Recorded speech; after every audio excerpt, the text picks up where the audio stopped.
Bismillahirrahmanirrahim. Assalamualaikum warahmatullahi wabarakatuh. Alhamdulillahilladzi hadana li hadza wa ma kunna linahtadiya laula an hadanallah. Walaula fadlullahi wa rahmatuhu ma zaka minkum min ahadin abadan walakinallaha yuzakki man yasha wallahu samiun alim. Asyhadu an la ilaha illallah, asyhadu anna Muhammadan abduhu wa rasuluhu la nabiyya ba'dah. Allahumma shalli wa sallim wa barik ala sayyidina Muhammadin wa ala alihi wa ashabihi wa man tabi'ahum bi ihsan ila yaumiddin. Allahumma nawwir qulubana bi nuri hidayatika kama nawwartal arda bi nuri syamsika abadan abadan. Allahumma iftah lana hikmataka wansur alaina rahmataka ya dzal jalali wal ikram. Allahumma inna nas'aluka fahman nabiyyin wa hifdzal mursalin wa ilhamal malaikatil muqarrabin. Subhanaka la ilma lana illa ma 'allamtana innaka antal alimul hakim. Walhamdulillahirabbil alamin. Jamaah sekalian, salat subuh Masjid Baitul Ma'mur yang dirahmati Allah SWT. Pada pagi hari ini, alhamdulillah kita bersyukur kepada Allah, saya bisa kembali bermajelis bersama Bapak Ibu semua. Setelah mungkin tidur kurang lebih 1 kali atau 2 kali pertemuan, kita akan membahas ngaji hikam kita. Seperti biasa, pola ngaji hikam saya selalu menyampaikan 2 hikmah dalam kitab hikam ini. Pertama, memurojaah sebelumnya, mengulang kembali beberapa poin sebagai pintu untuk membahas hikmah selanjutnya, agar kita ngaji hikam itu bisa di tiap hikmah-hikmahnya itu bisa kita hubungkan gitu ya Bapak Ibu. Untuk hikmahnya menjadi, memang Bapak Ibu ngaji hikam itu menjadi jenengan atau kita semua bisa lebih dalam menyelami kalau jenengan megang isi kalam penulisnya ya, sehingga kita bisa baca dan nanti saya jelaskan begitu. Nah, kemarin saya share di grup Baitul Ma'mur. Sebagian besar bapak-bapak ini kan di grup Baitul Ma'mur. Atau kalau mau megang itu Bapak Ibu bisa beli bukunya ya. Nggak perlu kitabnya, ada buku tipisnya di keranjang oranye itu ada, harganya mungkin 20.000, murah Pak. Jangan bisa beli itu sehingga bisa dibaca. Jadi suatu saat kalau kita misalkan saya sedang membahas lalu melompat ke hikmah belakangan, itu kita bisa buka lagi gitu. Oh ini hubungannya begitu, biar ini, atau download di Play Store juga ada. Nah, saya murojaah dulu mumpung masih awal-awal, kita sudah masih baru saja melewati dua hikmah ya, padahal berapa bulan sudah. Tapi kan saya sudah bilang ya, 12 tahun Pak Seno ya, 12 tahun tidak selesai. Nah, mumpung masih awal, kita merangkai dulu ya hikmah. Di awal-awal kitab hikam itu penulis menjelaskan tentang kekeliruan atau pemahaman-pemahaman yang harus diluruskan bagi seorang salik atau orang yang sedang menempuh perjalanan menuju Allah Subhanahu wa ta'ala. Kita ini semua sedang suluk ilallah, sedang torik ilallah, sedang berjalan menuju Allah, baik secara dohir maupun batin. Secara dohir semua kembali kepada Allah ya, meninggal dunia pasti semua itu, semua akan kembali. Perjalanan itu kan kembali, bukan dari satu titik menuju titik lain. Sebenarnya kita muter saja dari alam ruh, alam rahim, alam dunia, alam kubur, lalu kembali ke alam akhirat. Alam akhirat itu sebenarnya tempat di mana dulu kita berawal, yaitu dari Allah Subhanahu wa ta'ala. Secara zahir itu, secara batin ya kita sedang ingin kembali ruh kita kepada Allah Subhanahu wa ta'ala di saat kita berada di dunia ini. Nah, kita bahas, kita ingat dulu hikmah-hikmah sebelumnya yang dibahas tentang kesalahan-kesalahan orang yang sudah punya niat ingin ke Allah tapi kok nggak nyampe-nyampe mungkin, atau seperti ada rasa masih jauh dengan Allah begitu, atau masih merasa amal kita ini kok tidak berbanding lurus dengan kelapangan hati kita. Nah, beliau memberi beberapa koreksi. Yang pertama di hikmah yang dulu, kalau kita masih ingat 3 bulanan lalu, beliau langsung mengkoreksi soal orang yang secara zahir kelihatannya kencang ibadahnya tapi ada sesuatu yang harus diperbaiki.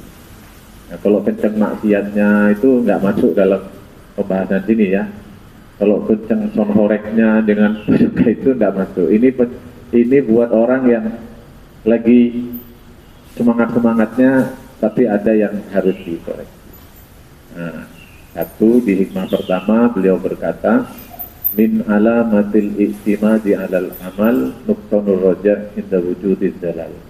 Di antara tanda orang itu bergantung pada amal, yaitu menurunnya harapan saat dia jatuh pada kelalaian atau kekeliruan.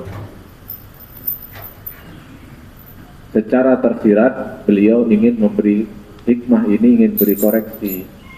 Ada orang yang zahirnya itu sudah benar, tapi pelan-pelan tanpa sadar rasa bergantungnya itu tidak lagi kepada Allah, tapi rasa bergantungnya itu kepada amal.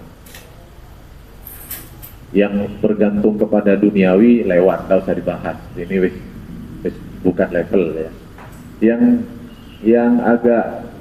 Yang menjadi, kalau orang-orang ahli ibadah kayak jenengan itu sudah paham bahwa dunia itu bukan tempat bergantung, meskipun kadang ya ke bawah kita. Yang menjadi yang perlu menjadi perhatian serius adalah saat jenengan lagi kencang-kencangnya ibadah, dicek bergantungnya kita itu apakah tetap ke Allah. Karena kalau tidak bergantung kepada Allah, bergantung kepada selain Allah, itu berarti ada yang bermasalah dalam tauhid kita kepada Allah Subhanahu wa Ta'ala. Padahal kunci suluk atau perjalanan kepada Allah itu yang harus beres adalah bergantungnya kita kepada Allah. Ibadah itu sarana, ibadah itu wasilah. Sholat kita, puasa kita, sedekah kita itu wasilah. Wasilah untuk hati ini benar-benar nempel, bergantung, tidak ada selain Allah Subhanahu wa Ta'ala. Diterapi lewat sholat, diterapi lewat istiqomah ke masjid kayak begini Pak, diterapi lewat haji dan umrah. Nah, jangan sampai wasilah itu justru menjadi tujuan akhir kita, padahal itu cuma sarana. Nah, beliau mengingatkan kunci utama itu hati tidak boleh lepas dari bergantung kepada Allah.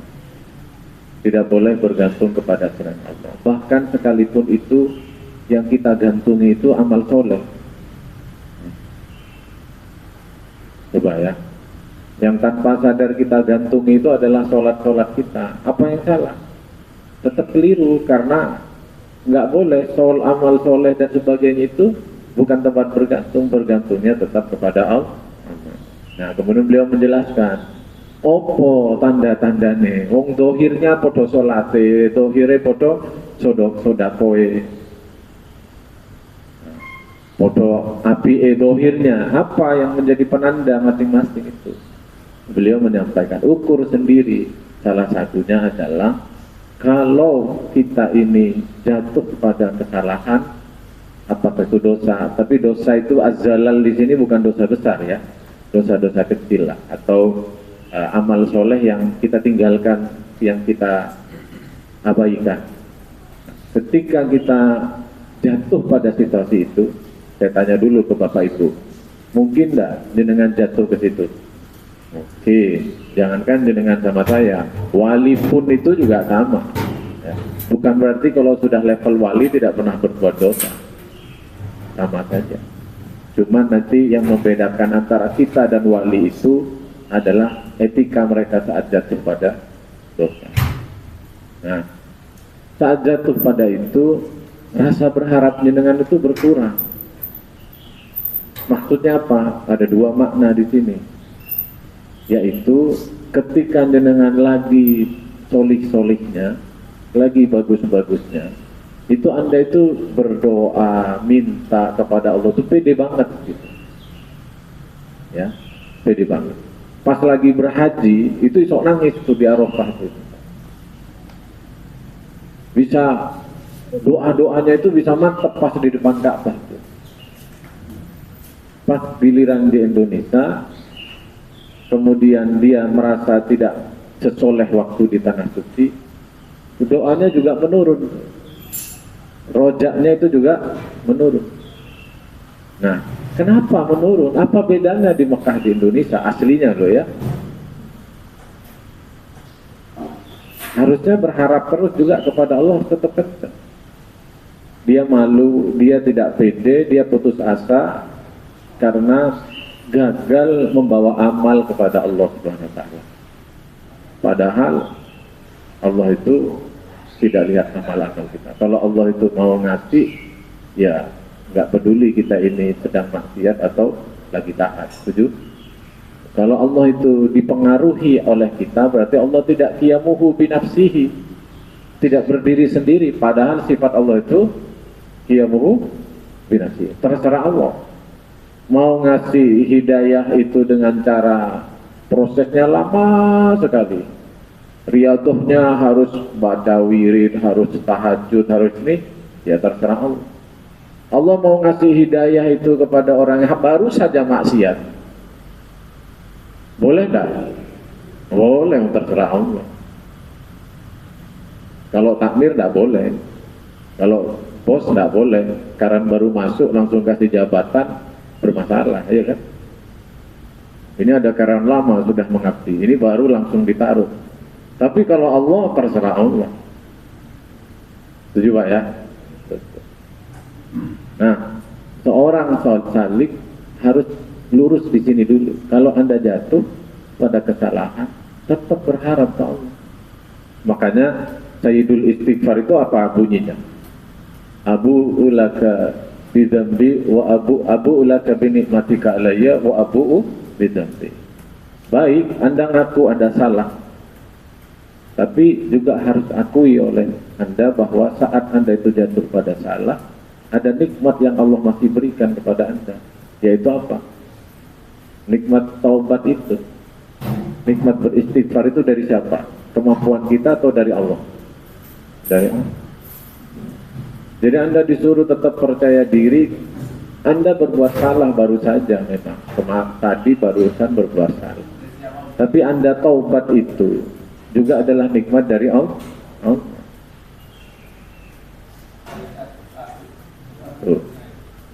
Itu makna pertama. Makna yang kedua, kalau tadi mau hampir putus asa dilarang ya. Yang kedua bukan putus asa Pak. Makna hikmah yang ini, yang kedua kepedean. Jadi dia karena merasa banyak amal, merasa sudah banyak berbuat baik, kekeliruan-kekeliruan kecil yang dia lakukan, dia abaikan, dia remehkan, karena ketutup oleh perasaan dia, tak apa-apa, kali-kali. Bagian kebaikan saya sudah banyak. Berarti orang ini ngandalkan amalnya, ditimbang-timbang sama dia. Oh, saya sudah melakukan ini. Kesalahan saya kan cuma itu. Berarti dia itu melihat amal, tapi tidak melihat Allah. Seandainya dia sadar bahwa meskipun kesalahannya kecil, tapi dia sadar kepada siapa dia berbuat salah, maka amal-amal baik dia yang dia lakukan kemarin-kemarin itu tidak cukup untuk menutupi rasa malu dia kepada Allah. Setuju ya? Nah, ini kesalahan pertama yang beliau koreksi. Jadi kalau jenengan jatuh pada salah, pertama jangan remehkan, yang kedua jangan sampai putus harapan. Taubat itu campuran dua hal Pak. Taubat itu bukan karena isinya Anda itu nyesal banyak dosa, bukan cuma itu. harus ketambahan satu. Anda yakin Allah itu maha pengampun, baru muncul dua itu. Merasa banyak salah pada dirinya, lalu tapi yakin Allah itu maha pengampun. Kalau hilang salah satu, nggak jadi taubatan nasuh itu. Nah, itu satu. Lalu kemudian lompat ke hikmah yang kedua, kita bahas 2 bulan lalu. Tadi ya soal orang salah bergantung. Hati-hati. Beliau meletakkan di level 1, beliau menyayangkan banyak orang itu dohirnya sudah kencang ibadahnya, tapi secara mentalitas gampang terpuruk, gampang putus asa. Ya. Kenapa? Karena saat dia beramal dohir itu tidak diikuti dengan kiat batinnya yang terus bergantung kepada Allah. Nomor 2. Sekarang nomor 2, ada kekeliruan nomor 2. Kata beliau, iradatukat tajrid ma'a iqamatillah wa iyyaka fil asbab minas syahwatil khafiyah wa iradatukal asbab ma'a iqamatillah wa iyyaka fit tajrid inqitatun minal himmatil aliyah. Keinginanmu untuk tajrid. Apa itu tajrid? Melepaskan sunatullah sebab akibat dalam urusan dunia. Jadi tak gelem usaha pak, tak gelem ikhtiar. Maksudnya ikhtiar itu ya gak semangat gitu ya. Ini saya tanya dulu, mungkin tidak dialami oleh orang yang kadung kesengsem ke akhirat? Mungkin, sangat mungkin.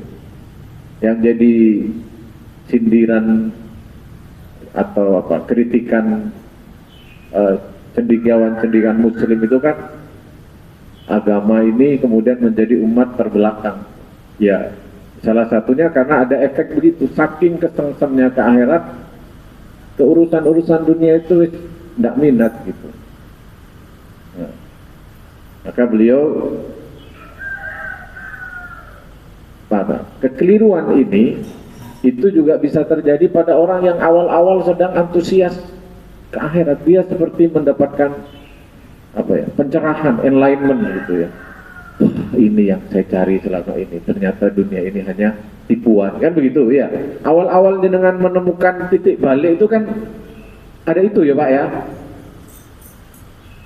Padahal itu bukan menunjukkan bahwa kemudian sampai itu kuat dan kokoh untuk kemudian benar-benar meninggalkan dunia. Ada yang memang dia menemukan pencerahan itu, lalu dia kokoh, itu ada. Namanya ahlu tajrid. Tapi tidak banyak. Karena dunia ini dibangun oleh Allah dalam hukum sunnah sebab akibat. Maka isinya dunia ini adalah sebab akibat. Sampai orang jadi ateis itu karena terlalu terpesona dengan sebab akibat, sampai lupa kepada Allah. Ya. Maka otak kita juga diciptakan oleh Allah itu dengan cara berpikir sebab akibat. Nek gak ngene, kok aku gak ngene. Nek ngene, kok dadine ngene. Itu memang sunatullahnya disetting begitu.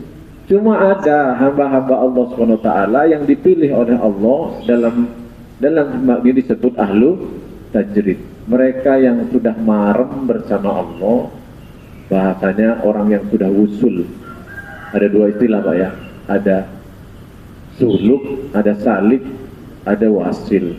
Ada orang yang sedang berjalan, ada orang yang sudah nyampe gitu. Ada orang-orang ini yang dia sudah marem bersama Allah, sehingga mereka hatinya benar-benar tidak disibukkan dengan urusan ikhtiar dunia. Kiai-kiai yang mereka itu sibuk mulang ngajar, wiridan, tidak peduli soal rezekinya gimana. Mereka yakin betul rezeki itu sudah diatur oleh Allah. Wali-wali Rasulullah di fase Mekah, beliau ahlul asbab, kerja. Ketika sudah diangkat sebagai Rasul usia berapa? 40 tahun, semua kasab beliau, semua usaha beliau lepaskan, fokus pada dakwah, jihad, taklim, dakwah, jihad, taklim. Ada konsekuensinya. Halo? Apa Pak? Kiri. Nah. Nggak sekaya waktu di Mekah. Apa beliau tidak ridho dengan konsekuensinya? Sangat ridho. Bahkan sampai menjelang wafat beliau, Allah menawarkan salah satunya doa ya, minta dikumpulkan bersama orang miskin.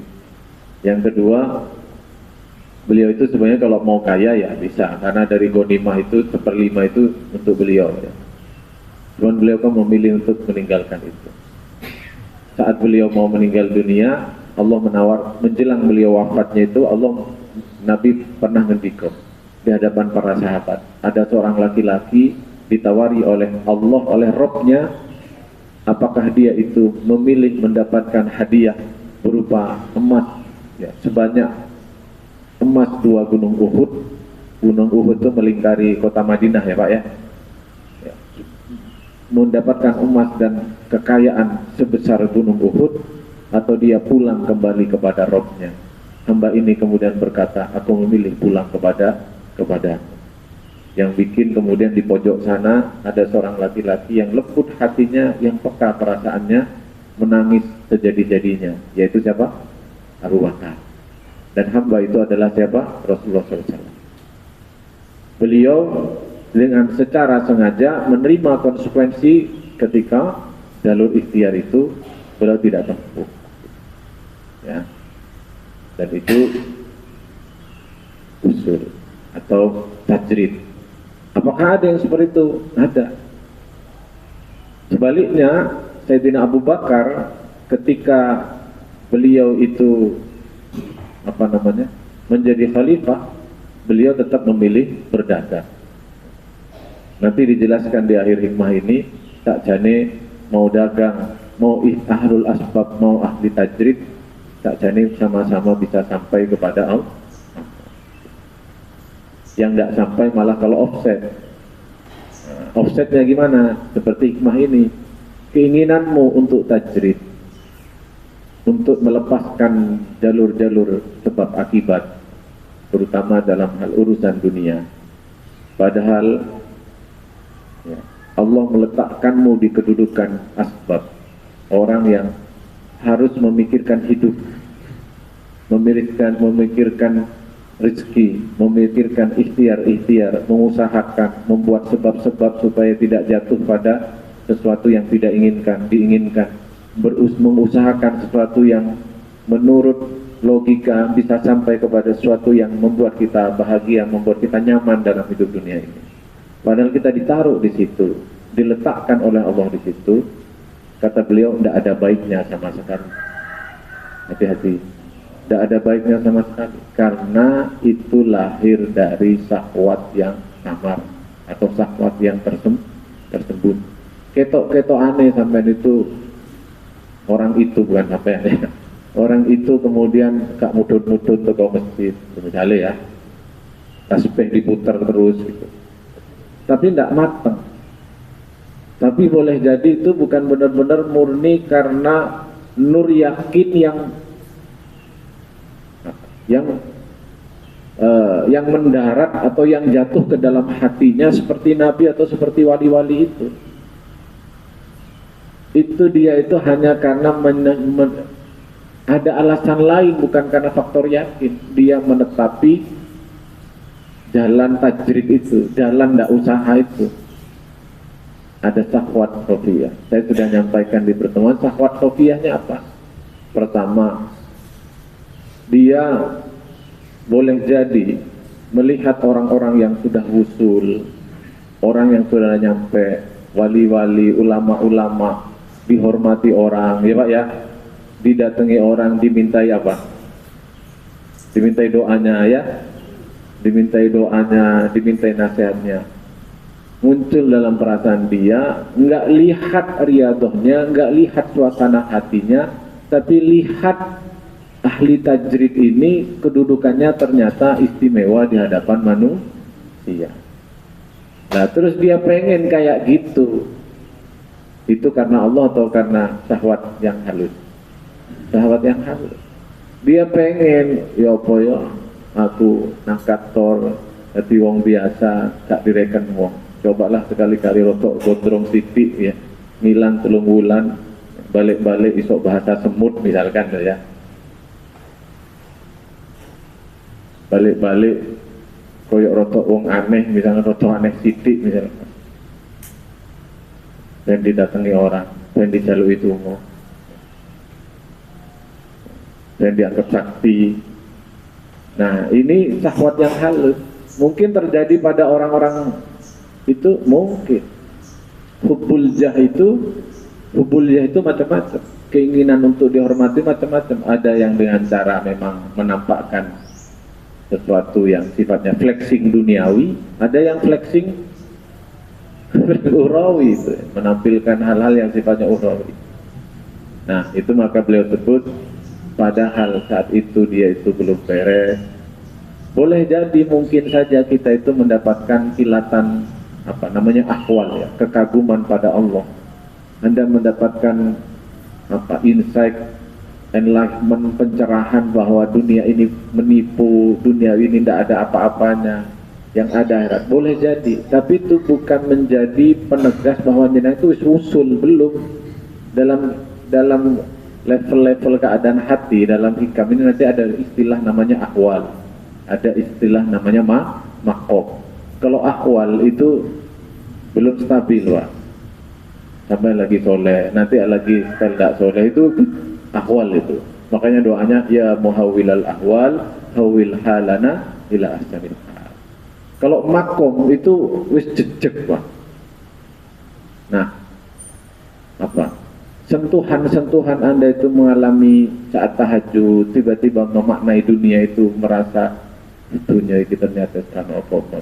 Itu sudah sangat bagus, tapi bukan menjadi justifikasi sampai wis makom gitu. Ya. Itu hal yang harus disyukuri. Nah, maka beliau hati-hati syahwat yang halus, hubbul jah, ingin dihormati orang, ya, ingin kelihatan baik, ya, ada ujub di situ. Maka riadoh Anda itu kemudian menampilkan diri orang yang tidak mengikhtiarkan dunia, itu nggak mendapat hasil apa-apa. Dan itu banyak yang terjadi hari ini. Banyak, Pak. Banyak. Maka beliau ingatkan, ujiannya orang yang suluk mendapat kesadaran itu adalah pengen dan nyampe ke sana. Cuman pengen nyampe-nya itu kecampur-campur sesuatu yang tidak karena Allah. Itu nomor 2 ya. Terus di hikmah itu dibalik juga, wa iradatukal asbab ma'iqamatillah iyyaka fitajrid inqitatun minal ahimmatil aliyah. Sebaliknya, kalau sampai itu sudah oleh Allah dilapangkan hatinya untuk yakin betul ke Allah, nih prinsipnya diyakin ya, yakin betul ke Allah, tidak goyah sedikit pun. Anda teruji saat lapang ya biasa saja, Anda nggak bergantung dengan kekayaan Anda. Diuji saat sempit Anda ya biasa saja, sudah teruji itu ya, lapang sempit Anda ngalami dipuji tidak dipuji itu Anda itu stabil begitu ya. Nah terus kok nyoba-nyoba turun ke level asbab, itu Anda sedang merosot kedudukan rohaninya, dan oleh Allah sudah ditaruh di situ. Nah, kesimpulan dari hikmah nomor 2 ini adalah Anda nyampe, Anda dekat ke Allah itu bukan karena Anda tajrid atau di asbab. Anda nyampe bisa lebih cepat sampainya kepada Allah itu kalau Anda nurut dengan Allah sesuai di mana Allah letakkan kedudukan Anda. Nah, ada kalimat di penutup itu, wa'lam annal mutasabbiba wal mutajarrida amilani lillah. Ketahuilah orang yang ada di maqam asbab, ya, dia berbisnis, usaha. Sekali lagi ya Pak ya, Jangan coba-coba ke tajrid, karena umumnya Allah itu yang kebanyakan Allah ciptakan makhluknya itu ahlul asbab. Karena kalau terlalu banyak ahlul tajrid, dunia ini tidak jalan. Halo? Dunia ini tidak jalan, Pak. Dunia itu harus jalan. Makanya malaikat tidak lolos fit and proper test untuk ngelola dunia itu bukan kalah soleh daripada jenengan, kesolehan. Halo, ya. Malaikat itu karena kesolehan, saking solehnya tidak minat ngurus dunia, nggak minat nyari kekayaan, itu saking solehnya malah tidak cocok dengan dunia ini gitu. Ada model-model kita inilah hidup dunia ini ya. Dan itu sekali lagi bukan keburukan, sekali lagi bukan keburukan. Dua hal ini sama-sama dua amal yang Allah hidupkan di dunia ini untuk sampai kepada Allah. Idzan kullu wahidan minhuma hasala lahu sadaqat tawjih ila Allah Ta'ala. Dua-duanya ini sadaqat tawajjuh ila Allah Ta'ala. Dua-duanya ini sama-sama bisa bertawajjuh kepada Allah. Orang yang lagi wiritan itu bisa tawajuh sampai ke Allah. Orang yang lagi berbisnis bisa sampai tawajuh kepada Allah, sama-sama bisa sampai. Orang yang lagi sedang dalam bisnisnya dan bisnisnya memberikan hasil, usahanya memberikan hasil, dia itu bisa bertawajuh dengan melihat bahwa itu adalah rezeki dari Allah. Dikira orang-orang yang berbisnis itu tidak bisa bertawajuh, sama saat mereka itu mengikhtiarkan satu hal, optimis, pede, dapat rezeki dari jalur ini, ternyata gagal. Nggak disangka-sangka oleh jalur rezeki dari jalan lain. Kalau cuma duduk di masjid, nggak akan mengalami perasaan ini, betul nggak Pak? Cara Allah itu membuat hamba-hamba yang kelihatannya duniawi itu untuk tetap bertawajuh itu kadang begitu Pak. Dari sini optimis, pede, oleh, ternyata nggak oleh. Dilalah. Ya, teman yang tidak pernah nagih ke sini gak dapat ya, lagi utang maksudnya ya, yang optimis dapat malah tidak dapat. Teman yang ternyata nggak kepikiran nelpon mau transfer bayar hutang, lalu tiba-tiba Anda ya Allah rezeki itu saya tidak kuat, yang ngatur adalah. Nah itu saat itu Anda bertawad menghadap kepada Allah, sama-sama nyampe kata beliau. Lalu digambarkan mitlul mutajarridul wal murtasabbibun ka'abdaini lil malik. Perumpamaan ahli tajrid dan ahli asbab itu seperti dua orang hamba sahaya yang mengabdi kepada seorang raja.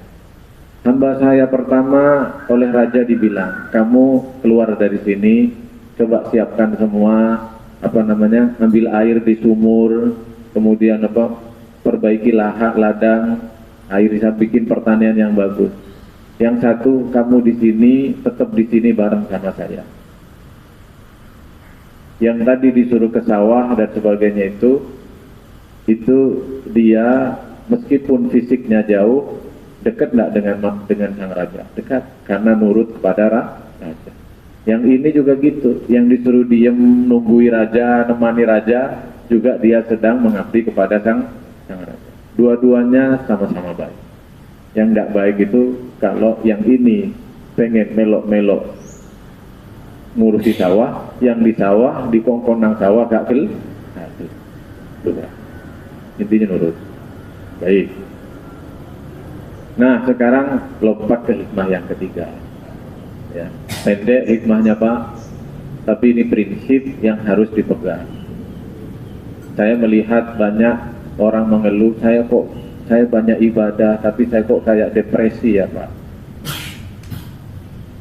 Saya ibadah saya itu sudah baik, tahajud dan sebagainya, tapi kenapa saya tidak tenang. Ada satu hal prinsip yang kadang orang nggak diseriusi, yaitu soal keyakinan terhadap takdir. Takdir. Maka hikmah ketiga itu beliau menegaskan, sawabikul himam la tahriqul aswarul aqdar. Upaya keinginan yang kuat tidak akan sanggup menembus dinding takdir. Sekali lagi, upaya yang kuat, keinginan yang kuat sama sekali tidak akan sanggup satu lubang pun menembus dinding takdir Allah Subhanahu wa ta'ala. Ini prinsip yang harus Anda pegang. Sebelum Anda itu mengikhtiarkan ibadah-ibadah fisik, harus selesai soal keyakinan bahwa KB itu diatur oleh Allah. Tidak akan tembus sedikit pun usaha kita itu. Yakin? Loh, berarti kalau gitu kita tidak usah usaha, Pak. Usaha tetap. Kalau sudah karena yakin ke takdir, rezeki wis diatur, terus apa? Nah, pemahaman yang kita pegang, saya itu usaha karena disuruh. Karena tadi itu loh Pak, jenengan itu hitung ada di makom asbab atau di makom tajrid. Kalau sampean itu merasa ada di makom tajrid asbab, ukurannya apa sih makom asbab? Ya ukuran-ukuran manusiawi lah. Sampean lihat tonggo tambah suki, sampean yo pengen misalnya. Iku wis masuk asbab iku wis, gak usah aneh-aneh, gak usah lihat orang sukses kok enak ya, aku tak pengen. Kalau kayak begitu tuh asbab, dan itu tidak apa-apa, ya. Yang tidak boleh itu tadi kalau lihat tetangga sukses, bagus, terus jenengan itu pengen, masuk iri atau bukan? Nah, masuk iri apa bukan? Ya, harus jelas tuh. Anda lihat tetangga diintip teko jendela, mobilnya kok ganti nih. Padahal luwih nom teko aku, tonggo anyar, si enom kok mobilnya apik. Terus Anda, mesti aku ya itu iri apa bukan? Bukan. Itu himmah saja. Dan itu boleh. Iri itu Pak, iri itu tipis tapi ya, iri dengki itu adalah jenengan pas ngintip itu muka-muka tabrakan. Nah itu ya. Itu dengki, ingin nikmat orang itu hilang. Pokok itu. Atau paling oleh korupsi mosok zaman saiki oleh duwe angin mosok paling wis ya tuyul misalnya ya, atau paling ya korupsi kok modelane gayae ya. Rai-rai korupsi misalnya gitu ya. Anda tidak ingin orang itu dapat nikmat. Kalaupun dia dapat nikmat, Anda akan tuduh dia itu jauh atau bermaksiat atau berbuat dosa, berbuat kesalahan. Nah itu masuk iri dengki. Tapi kalau itu di skip, ya Anda hanya koyo enak ya ganti mobil. Tak usaha lebih kenceng ah, pengen sok ganti mobil. Nah itu boleh itu. Bukan iri dengki itu Pak. Nah ya. Kenapa? Cuman bukan ahli tajrid gue mau ya. Wis jelas sama ahlu asbab ya, ahlu asbab. Sampai namu ke orang ya. Terus sama tuan rumah cuma di pura nih ono ae banyu putih. Terus sampean gremeng. Piye nek banyu putih tok arek. Nah iku wis jelas sampean niku bukan ahlu tajrid iku. Wis ojo akon-akon wis ahlul asbab. Baik ya. Nah, tugas Anda di ahlul asbab itu jangan meninggalkan ikhtiar. Nah kan itu ya. Nah ini makanya ada rangkaiannya Pak. Nah jangan meninggalkan ikhtiar. Cuman bagaimana Anda itu menjadi ahlul asbab yang juga usul ke Allah, nggak tenggelam oleh dunia, nggak tenggelam oleh sebab akibat yang menjadi mengacaukan Anda dari Allah itu, yang menghijab kita dari Allah itu, bahwa segala sesuatu tuh orang ahlul asbab itu ujiannya akhirnya perasaannya seakan-akan sebab itu adalah segala-galanya, padahal ya kembali itu dari Allah. Nah maka beliau kemudian di hikmah berikutnya mengingatkan himmah yang kuat, keinginan yang kencang tidak akan sanggup menembus dinding takdir. Oke. Nah khusus bagi ahlul asbab, jenengan tidak boleh keluar dari ikhtiar kan gitu. Kalau sampai keluar dari ikhtiar, apa tadi? Syahwat yang halus, malas, kecewa, pada persaingan dunia lalu kemudian memilih jalur pura-pura sufi itu tadi ya.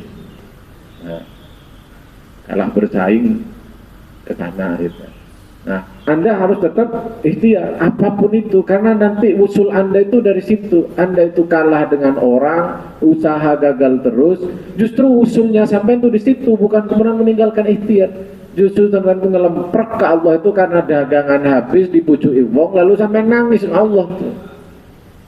Ya, itu usulnya sampai ke Allah, ahlul asbab itu di situ. Nah, maka supaya bisa usul ke Allah dalam kedudukan Anda masing-masing, maka kuncinya adalah mau sampai atau ahlul asbab atau ahlul tajrid, maka ingat satu bahwa keinginan, upaya, ya, keinginan yang kuat untuk memperoleh hasil-hasil itu tidak akan sanggup menembus satu titik pun lubang takdir. Peringatan ini bukan hanya untuk ahlul asbab, ahlu tajrid pun kan dia lagi kesengsem ke Allah nih, ya Pak ya. Para wali ini kan inginnya ke Allah. Itu juga sama diingatkan Allah, kalau sampai itu kesusu ingin ke Allah, padahal Allah itu tahan sampai itu di satu titik tertentu.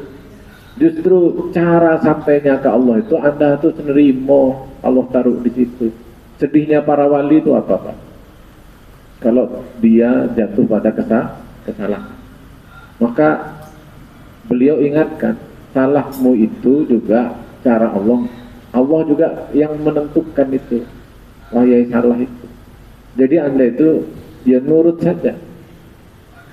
Nah, kepada yang ahlu tajrid, dia lagi himmah atau sawabikul himmahnya itu bukan duniawi mereka Pak, himmahnya itu ingin ke Allah, ingin resti hati itu. Tapi kadang dia marah-marah sendiri, ya Allah. Kadang ahlu tajrid itu kadang muncul dengkinya ke orang, ya, sesama kiai. Dengkinya ke kiai itu iri ke kiai sesama kiai atau iri ke pengusaha Pak? Sesama kiai, ya, pengusaha iri sesama pengusaha, politisi iri sesama politisi, ustadz iri sesama ustadz. Nah, kadang mereka itu marah sendiri Pak, ya Allah, kok si ono kriok. Nah, maka beliau mengingatkan, ya sudah, kamu masih diletakkan kadang ada belum benar-benar bersih ke Allah, ya terima. Itu bagi ahlu tajrid. Bagi ahlul asbab juga gitu. Kalau kita lagi ikhtiar-ikhtiar, nggak boleh lepas dari keyakinan bahwa takdir sudah diatur. Nah, saya sampaikan, wa ma'adzalika la yanfasilu bidzalika wa la yatakunu ila ma ahata bihi qadarullah wa qada'uh. Dimanapun posisi Anda sedang menjalani laku sebagai ahlul asbab yang kemudian menjadi jalan rezeki bagi anak istri, jalan rezeki buat anak yatim, jalan rezeki buat karyawan-karyawan sampean, jalan rezeki buat teman-teman di perusahaan sampean, di usaha itu harus tetap dalam keyakinan semua tidak keluar dari takdir Allah Subhanahu wa ta'ala. Fahammatul arif tatawajjahu li syai'in. Himmahnya orang yang makrifat ke Allah meskipun dia ahlul asbab adalah hanya ingin memenuhi perintah Allah. Fa in wajadtal qada sabaqa bihi kana dzalika biidznillah. Kalau sampean itu memperoleh persis seperti apa yang sampean inginkan, sampean usaha ikhtiar kok ternyata hasil, maka yakin itu adalah takdir dari Allah. Kok sampean itu olahraga kok jadi sehat, maka itu yakin bukan karena usaha sampean, olahraga sampean saja, tapi Allah yang mentakdir kita sehat. Sebaliknya, kalau kok ternyata ikhtiar kita tidak sesuai yang kita inginkan hasilnya, kita juga harus yakin bahwa itu adalah juga takdir dari Allah yang menghendaki kita untuk kebaikan kita. Kita tetap beradab meskipun gagal, tidak ada hasil, kita beradab saat kita begitu dengan menghadirkan sifat ubudiyah kita. Justru saat sampean gagal itulah Anda itu lebih merasakan makrifat Anda kepada Allah bahwa Allah itu yang kuasa, saya tidak kuasa. Kalau rotok hasil itu kadang rotok lali soal ini ya Pak ya. Justru kalau rotok gagal-gagalnya itu kita langsung sadar, oh iya Allah kuasa, makhluk tidak kuasa. Nah, saya tutup dengan kalimat Sayyidina Ali dengan menukar dewi.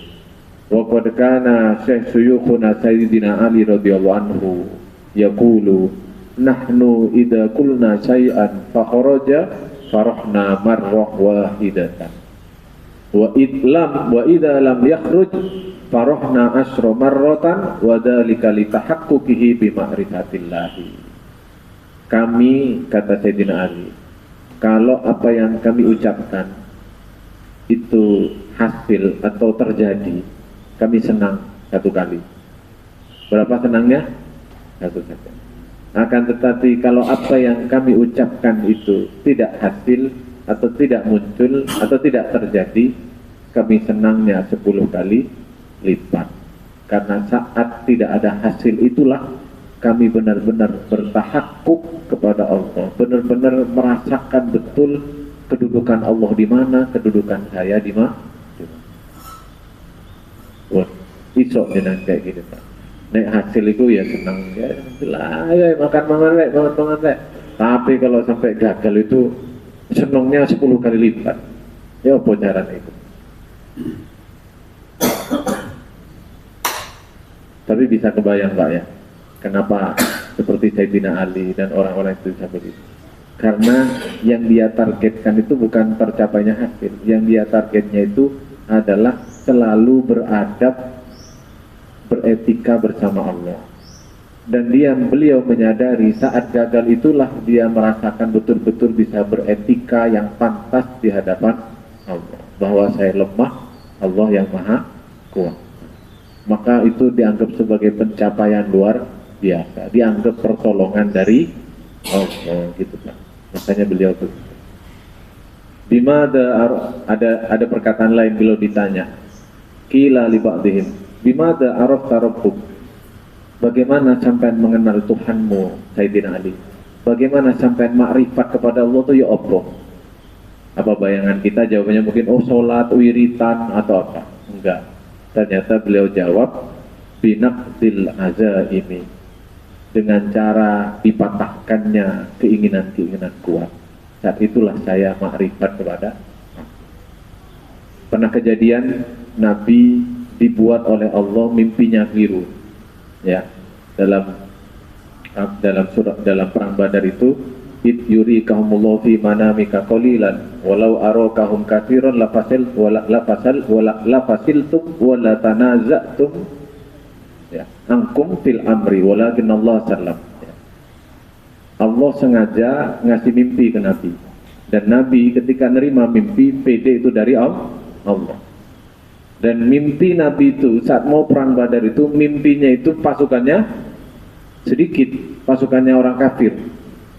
Maka Nabi saat terbangun tuh optimis, saya dapat mimpi pasukannya musuh itu lebih sedikit dari kita.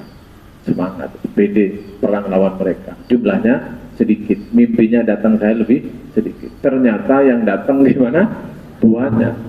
Maka kata Al-Quran, yurikahumullahu fi manamika qalilan. Allah sengaja menampakkan dalam mimpi itu sedikit. Supaya apa? Supaya kalian pede. Karena kalau sudah ditampakkan duluan banyak, lafasiltum wala tanaza'tum fil amri, maka nanti sampean berdebat, ono sing yakin budal, ono sing gak usah perang sih wis. Mimpine akeh, terawangane hasilnya akeh. Dan sengaja oleh Allah itu dalam ayat itu aku tampakkan keliru sedikit memang. Nah, Bapak Ibu yang dirahmati Allah, dalam hidup kita mirip dengan mimpi Nabi dalam perang Badar ini. Kita optimis, pede, ternyata tidak sesuai. Atau kita ragu-ragu, ternyata ada hasil. Dan segala sesuatu yang tidak seperti yang kita inginkan, dan itulah jalan ma'rifat terbuka lebar untuk kita. Itu dari saya, hikmah 3 yang kita bahas. Bulan depan kita penasaran hikmah apa lagi. Awal-awal ini tentang koreksi kekeliruan cara kita melihat hidup dan melihat hubungan kita dengan Allah. Ada pertanyaan? Mungkin? Tidak ada ya? Baik, Bapak Ibu sekalian, mari kita tutup ngaji kita dengan berdoa. Ila hadratin Nabil Mustafa Muhammad sallallahu alaihi wa alihi wa ila rasul Abu Hasan At-Tazili wa Saifatul Asakandari wa Sayyid Najibah wa bifata'na bibarakatihim wa binan husna bi hurmatihim wa bidna fi tariqatin wa ahmad wa mu'afatin minal bidani ka'illah lahu wal fatihah.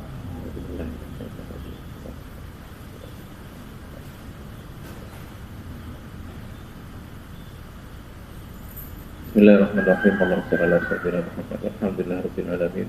Allahumma inna ala dzikrika wa syukrika wa husni ibadatik. Allahumma inna nas'aluka al-huda wa tuqa wa al-afwa bina. Rabbana zalamna anfusana wa illam taghfir lana wa tarhamna lanakunanna minal khasirin. Rabbi ij'alni muqimas salati wa min dhurriyyati rabbana wa taqabbal du'a. Rabbana atina fid dunya hasanah wa fil akhirati hasanah wa qina adzabannar. Sallallahu ala sayyidina Muhammad wa ala alihi wasallam. Subhana rabbika rabbil izzati amma yasifun wa salamun alal mursalin walhamdulillahi rabbil alamin. Kurang lebih mohon maaf. Subhanakallahumma bihamdik asyhadu an la ilaha illa anta astaghfiruka wa atubu ilaik. Assalamualaikum warahmatullahi wabarakatuh.